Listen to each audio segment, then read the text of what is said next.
Another quick update tayo mga ka-Franceth. For today's video, mas maraming kulitan at mas maraming unseen moments ng Franceth ang ating ihahatid mula sa katatapos lang na victory party ng team ng Shake, Rattle, and Roll Evil Origins. Fresh from their sweet Bahal getaway noong January 22, 2026, muling naispatan ang ating paboritong tambalan na sina Francine Diaz at Seth Fedelin na dumalo sa naturang victory party upang i-celebrate ang dambuhalang tagumpay ng pelikula sa Takila.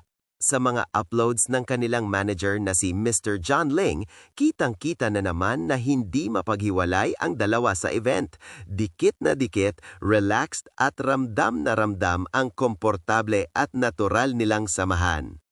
Kapansin-pansin din kung gaano ka-fresh at glowing sina Chin at Seth. Sa isang shared video, makikita silang seryosong nag-e-enjoy sa pagkain habang katabi ang batikang aktres na si Miss Carla Abellana.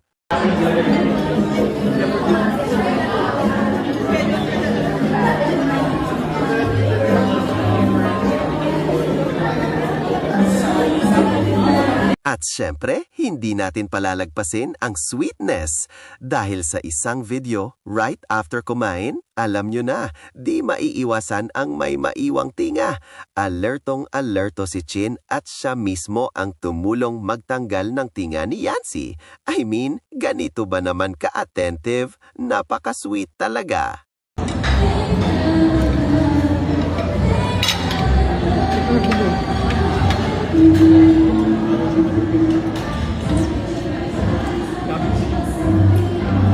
At eto pa, habang nagre-retouch si Chin, mapapansin naman natin ang titig ni Yancy sa kanyang prinsesa.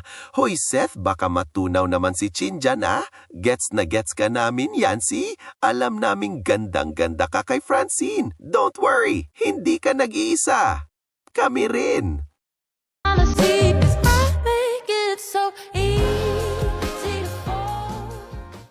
Pero wait, eto na ang pinaka-funny at viral moment.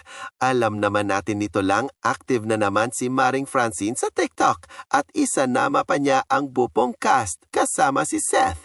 Todo hataw silang lahat sa budots na may iconic line na bawal tumawid, nakakamamatay. Grabe ang energy, ibang level talaga ang SRR family. Nakamamatay, bawal tumawid.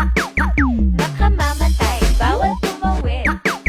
May behind-the-scenes clip pang ibinahagi ni Miss Carla Abellana kung saan kitang-kita kung gaano sila ka-game, kasaya at kasolid bilang isang team.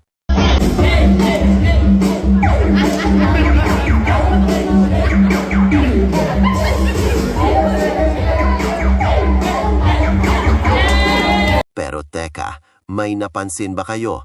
Ganito ba talaga gumiling, Ma'am Francine? Atake siya oh! After ng sayawan, may BTS clips din kung saan tawang-tawa si Chin, sinasabing nagmukha raw silang mga bulate.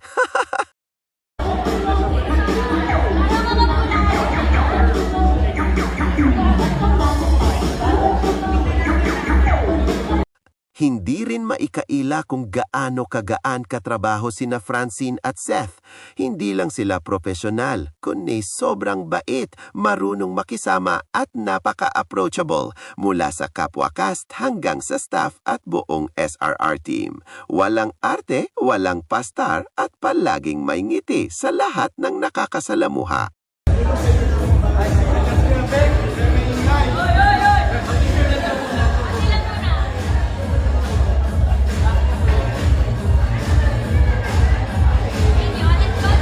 At pagdating sa kulitan, ibang level talaga ang Franceth. Sobrang kulit, sobrang saya at game na game sa kahit anong trip, lalo na sa TikTok.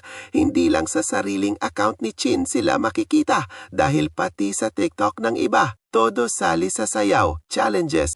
Narito ang behind-the-scene moment. Nakita, babaeng saksakan ng ganda.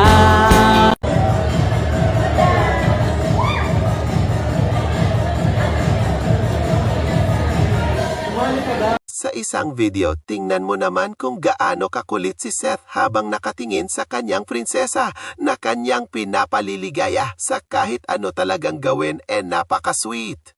In a captivating clip, Chin playfully seems to have hit Seth on the head while dancing.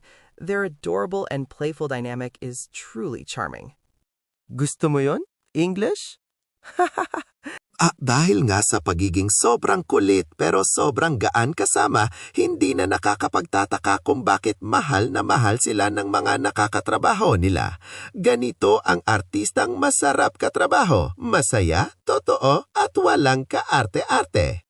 Tunay ngang ang tagumpay ng Shake, Rattle and Roll ay mas naging matamis dahil sa saya at samahan ng buong cast, lalo na nina Chin at Seth. Kayo, napanood nyo na ba ang Budots version ng Franceth kasama ang SRR family?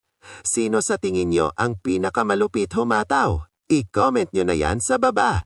At para lagi kayong updated sa bawat spotted moment at TikTok dance ni na Chin at Seth, huwag kalimutang i-like, share at i-follow ang ating page. More updates sa mga susunod na video. Mga ka-Franceth, maraming salamat sa panonood. And as always, Franceth forever!